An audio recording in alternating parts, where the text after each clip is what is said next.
Alors bonsoir à tous, bonjour et bonsoir, ça va dépendre à quel moment. Alors je vais pas rester longtemps, une vidéo qui n'était pas prévue moi aussi, puisque je viens de voir cette vidéo-là, qui me paraît importante de la partager, surtout avant le 24. Parce que si vous voulez savoir dans quel monde vous vivez, il faut l'entendre. Alors oui, là c'est une censure, mais une vraie. Ce qu'on appelle une censure avec menace. Avec menace et même avec licenciement si il y aurait une suite. Vous verrez pourquoi je vous dis ça. Elle vous expliquera ça mieux que moi, puisque ça concerne la venteuse, Tatania, qui devait interviewer plusieurs personnes. Et devait passer même dans une radio, c'est ce qu'elle dit. Et puis... eh ben, ça a été, vous verrez, elle va vous expliquer, c'est arrivé à elle et non pas à moi. Bon, mais, donc c'est une vidéo qui sera en plus, voilà, je vous ai mis une vidéo aujourd'hui sur YouTube, oui, mais je pensais pas en faire une autre avant le 25, je vous dis franchement, puisque demain je vais travailler toute la journée, donc samedi, dimanche je me repose et lundi, ça reprend, puisque ça reprend, les vacances sont finies, comme on dit. Donc, pour ce faire, je vous laisse regarder Tatania, et ensuite, vous verrez en fin de vidéo, vous allez très courte, en fin de vidéo, vous verrez une certaine personne et son satanisme prouvé. D'accord? Voilà. Puisque c'est lui qui le dit, voilà, c'est clair. Bonjour à tous et bienvenue dans cette vidéo qui n'était absolument pas prévue, qui remplace une vidéo qui devait sortir précisément au même moment, qui était une interview, je vais en reparler dans quelques instants. Si je fais cette vidéo-ci, c'est parce que je pense que je suis l'une des seules personnes qui a la liberté encore de dire ces choses que je vais dire sans en souffrir et sans en pâtir et sans en subir des conséquences dramatiques, sans risquer en fait de perdre mon travail. Donc je le fais. Ces dernières semaines, et plus particulièrement depuis le soir du premier tour, mais ça a été le cas pendant toute la campagne, j'ai pu constater de mes yeux, on m'a aussi rapporté de sources directes des entorses, on va le dire, à la liberté de la presse, à l'indépendance, à la liberté même de conscience et d'expression des journalistes. Évidemment, pas des journalistes qui pensent que Macron est génial. Et c'est ça qui est dramatique, en fait, c'est que les choses s'appliquent à géométrie variable. Et en fait, ces choses m'inquiètent terriblement sur ce qu'est en train de devenir notre pays. Comme j'ai encore cette liberté de pouvoir, moi, en parler sans en subir des conséquences dramatiques dans ma vie, je le fais parce que peu de monde, en fait, peut se le permettre. Voilà. Donc, je vais commencer par la raison de cette vidéo. C'est qu'en fait, aujourd'hui, je devais sortir une interview d'un journaliste qui a été suspendu entre les deux tours de l'élection présidentielle. Donc, il a été suspendu de son émission où moi j'étais censée être invitée. Donc c'était une émission de radio qui était prévue depuis des semaines avec ce présentateur. Et la direction de la chaîne a tout simplement décidé de le suspendre parce qu'il avait exprimé en dehors de l'antenne, donc même pas à la radio, mais sur ses réseaux personnels, des opinions contraire à, on va dire, la doxa. Il n'avait pas appelé à voter pour Marine Le Pen, mais il avait clairement exprimé être anti-Macron. Voilà, et pour ça, il a été suspendu. Comme j'ai pas pu aller chez lui, je l'avais invité à venir chez moi, entre guillemets, donc on avait fait une interview, et il se trouve que on l'a faite, l'interview elle est là, elle est sur la chaîne, elle est postée en privé, vous ne pouvez pas la voir évidemment, parce que ce matin même il m'a dit que finalement on se rétracte, parce que parmi ses collaborateurs, il y a des gens qui risquent de perdre leur emploi, que la chaîne peut extrêmement mal le prendre, même si il était assez clair au vu de l'interview que la chaîne n'était pas tant en cause que la censure et que la peur de se faire carrément interdire en tant que chaîne, en tant que radio, et de se prendre des amendes impayables. Au final, il n'a pas souhaité, et d'autres gens qui étaient impliqués, qui ont été suspendus également pour leur prise de position personnelle sur cette radio, n'ont pas souhaité que je rende public cela parce que ça pouvait leur occasionner des problèmes, mais des problèmes assez sérieux au sens où ils peuvent littéralement se faire virer. Et je trouve ça assez grave en soi que des journalistes en fait ne puissent pas se permettre de donner leurs opinions personnelles sur leur réseau personnel hors antenne, sous peine d'être suspendus. Et ce serait déjà assez grave si c'était un fait isolé. Le problème, c'est que ça vient couronner, comme je vous le disais, toute une série de menaces, d'autocensure, tout un tas de choses en fait qui portent atteinte directement à la liberté de la presse, à la liberté d'expression, à l'indépendance des journalistes et in fine, du coup, à la démocratie. Par exemple, au lendemain du premier tour, j'avais été à l'initiative d'une pétition appelant à faire barrage à Emmanuel Macron. Voilà, c'est mon opinion. J'ai contacté un certain nombre de personnalités issues de la gauche, notamment, puisque c'est de là que je suis moi-même issue à la base, pour appeler à faire barrage à Emmanuel Macron. Après tout, il y a bien 500 artistes qui appellent à faire barrage à Marine Le Pen, des sportifs, voilà, il y a assez de voix en fait qui s'élèvent pour parler pour la Macronie, et y compris chez des journalistes qui ne sont pas du coup suspendus, mais très peu en fait de voix qui mettent Macron face à son bilan, face à ce qu'il a fait, face à... Bon, je vais pas vous refaire tout le déroulé, j'ai fait 2 vidéos sur le bilan de Macron et sur les raisons pour lesquelles en fait je ne peux pas physiquement voter pour lui ni cautionner son retour au pouvoir. Donc voilà. Et au-delà de tous les intellectuels qui clairement sont dans une logique assez petite bourgeoise finalement, qui trouvent que Macron c'est pas si grave et que la retraite à 65 ans c'est pas si grave, bah oui évidemment quand on est comme vous, enfin comme moi et comme eux, le cul sur un fauteuil à faire des vidéos ou à écrire des articles, effectivement bosser jusqu'à 70 ans ça nous pose pas de problème. Par contre les mecs qui se cassent le dos sur les chantiers, là tout de suite enfin, pour moi, c'est beaucoup plus un problème. Et c'était une des raisons fondamentales qui faisait que je ne voulais absolument pas, je ne veux absolument pas que Macron repasse, parce qu'il va faire beaucoup plus de mal que les 5 années qui viennent de s'écouler. Et ça, il faut vraiment en être bien conscient. Et donc, au-delà des intellectuels en fait qui n'ont absolument pas conscience pour le coup de ce que c'est qu'un vote de classe, ou qui ont clairement choisi leur camp, qui ont choisi le camp de la bourgeoisie, on va le dire comme ça, il y a à peu près la moitié des gens que j'ai contactés pour signer cette tribune, donc des personnalités publiques, qui m'ont dit « Écoute, j'aimerais beaucoup signer, j'aimerais pouvoir moi-même prendre position contre Macron, mais je suis pigiste, je suis une petite main, je suis auto-entrepreneur, etc. J'écris des bouquins, je passe à la télé. Et si je prends position contre Emmanuel Macron, je vais perdre mon travail, je vais perdre mon gagne-pain, je ne vais pas pouvoir, en fait j'aimerais bien, mais je ne peux pas parce que ma survie est menacée si j'exprime publiquement ce que je pense.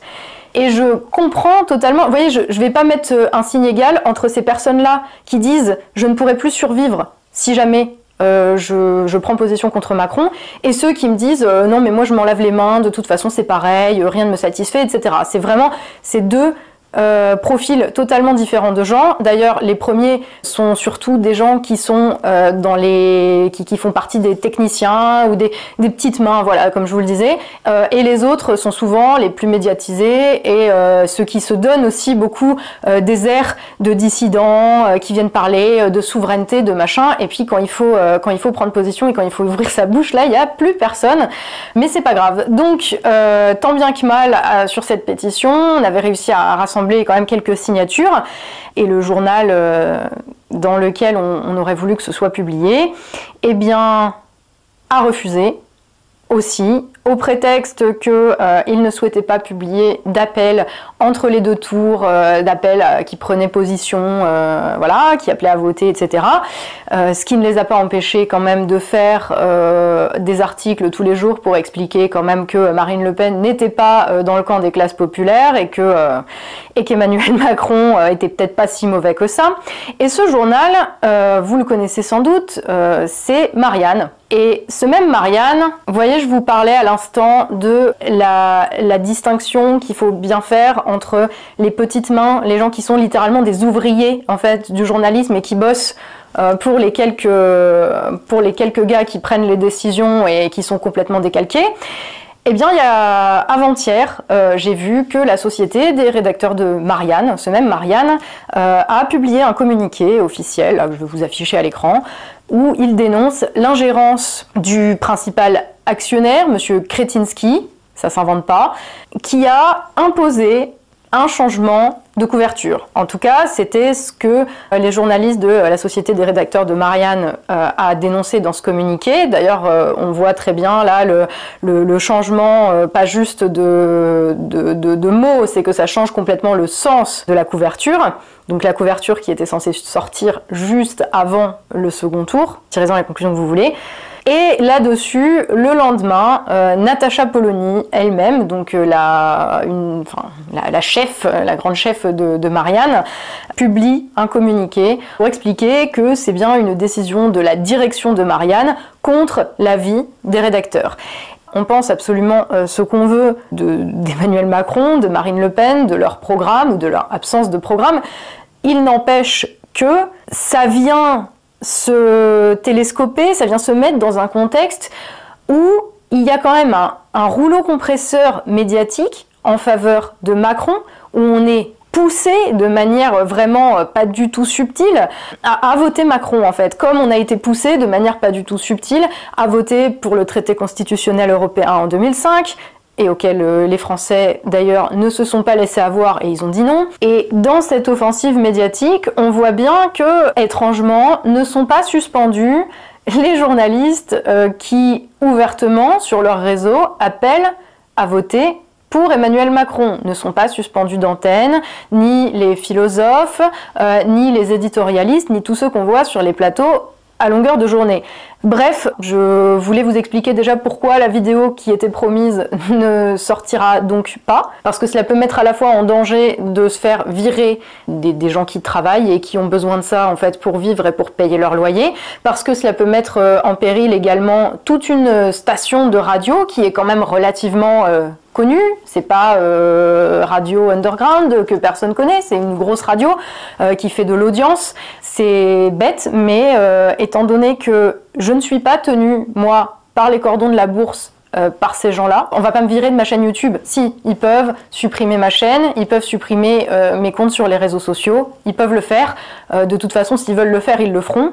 Mais j'ai personnellement rien à perdre à parler de ça. Moi, c'est des pratiques en fait qui me choquent. Quoi qu'on pense d'Emmanuel Macron, quoi qu'on pense de Marine Le Pen, je constate quand même qu'on est dans une période où se passe exactement ce qu'on nous avait prédit si Marine Le Pen arrive au pouvoir. On n'est pas censé être dans cette période-là, on n'est pas censé être dans la période où on censure la presse, où des gens se font virer parce qu'ils ont pris hors antenne des positions politiques. Voilà, on n'est pas censé être dans un système où on a des directions qui verrouillent tout, où penser en dehors d'une certaine manière est prohibé, et si tu penses de manière un petit peu divergente, eh bien tu es mise à l'index, tu es marginalisé, voire on te garantit une mort économique, sociale, et puis ben démerde-toi.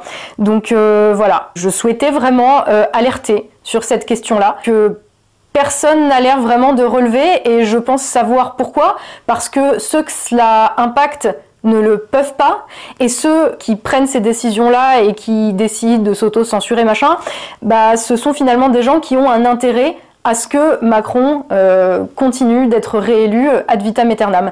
Donc voilà, je pose ça là, je sais pas si ça va servir à quelque chose, mais je peux pas rester sans rien dire en fait. Je suis pas le genre de personne qui voit des injustices aussi graves être commises et qui ferme sa gueule. Voilà, faites-en ce que vous voulez en fait de cette information, vous n'êtes même pas obligé de me croire sur parole puisque de toute façon tous les documents, tous les mails, toutes les conversations que j'ai avec les gens, même l'interview avec le présentateur là que je devais sortir aujourd'hui, vous ne pourrez pas y avoir accès, malheureusement, c'est dramatique, on en est là, je ne peux pas sortir ces choses-là, mais ce que je peux faire en fait c'est transmettre qu'il y a un système qui est dégueulasse, qui écrase des gens, qui menace, qui censure. Et que moi c'est pas mon pays ça, je ne veux pas ça, je veux plus de ça. Et c'est pour ça que je vais voter aussi pour dégager Emmanuel Macron. Parce que Emmanuel Macron pour moi est devenu synonyme de ça.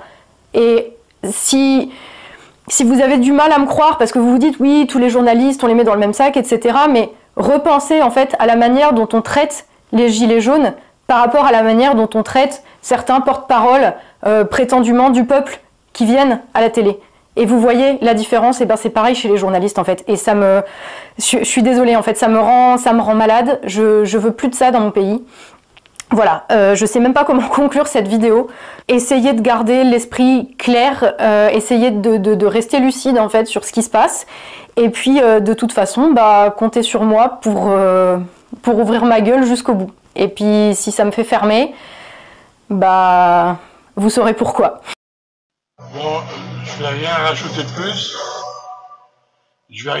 de plus. Par contre, voilà ce que j'ai mis en plus. Hein, une très courte capture d'écran que j'ai fait sur une des vidéos. La preuve du satanisme de certains. Satan est en lui. Qu'est-ce que Satan sont les apôtres? Qu'est-ce que Jésus le dit déjà? Bon, alors non, il dit l'un d'entre nous, l'un de vous est un démon. L'un de vous est un démon. Qu'est-ce que c'est que Satan? Et qu'est-ce que ça veut dire dans la configuration de l'époque? Qu'est-ce que ça veut dire pour un apôtre judéo-chrétien de cette époque-là? Satan, c'est Lucifer. Satan, c'est le porteur de lumière. Satan, c'est celui qui a donné aux hommes les arts et les lettres que Dieu avait tenus enfermés sous cette sceau, sous les sceaux. Et donc, Satan, c'est, d'une certaine manière, l'intelligence, c'est la clairvoyance, c'est la pénétration, c'est tout ça, Satan. Alors moi, j'ai tendance à penser que le fait que Judas soit Satan, ça veut dire que dans ce groupe, dans cette cohorte d'apôtres, Judas était celui qui, de manière immanquable, était le plus à même de deviner, de reconnaître ce que Jésus annonçait en ce moment et de reconnaître le Fils de Dieu en Jésus. J'ai tendance à penser que ce message, qu'aucun des 11 autres, grâce au diable, alors vous admettez l'existence du diable. jamais l'existence du diable. Et comment? Bien sûr, ça n'existe pas. Mais je dis que le diable, on n'aura quand même pas perdu notre soirée de conséquence. Il reconnaît l'existence du diable. Il reconnaît l'existence du diable. Pourquoi c'est pour vous j'ai tout important? Ah bon, ça me paraît essentiel. Pourquoi? Parce que c'est la face cachée de Dieu? Non, de Bernard Henry. Alors non, de Bernard Henry. Alors non, de Bernard Henry. Alors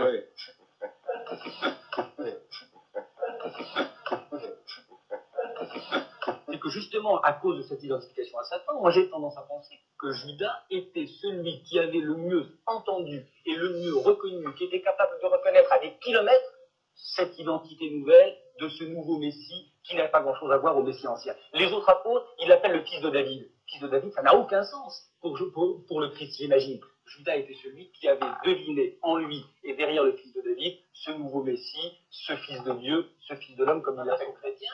C'est que moi je pense qu'il est urgent, on parle de réhabiliter Boukarine ici ou là, je pense qu'il est urgent de réhabiliter Judas. Voilà ce que je voulais que vous compreniez. Il paraît que Judas était celui, non, qui n'a pas changé du tout, que Judas était, en raison même de la présence de Satan en lui, c'est-à-dire de cette puissance de lumière et d'intelligence, le seul probablement à croire ce que les 11 autres apôtres se contentaient de savoir, et encore savoir pas tout le temps. Parce que généralement, par exemple, lorsque Jésus leur demandait de rester éveillés, ils s'endormaient. Lorsqu'il avait besoin d'eux, ils s'enfuyaient. J'attends avec impatience que vous nous écriviez le testament du diable.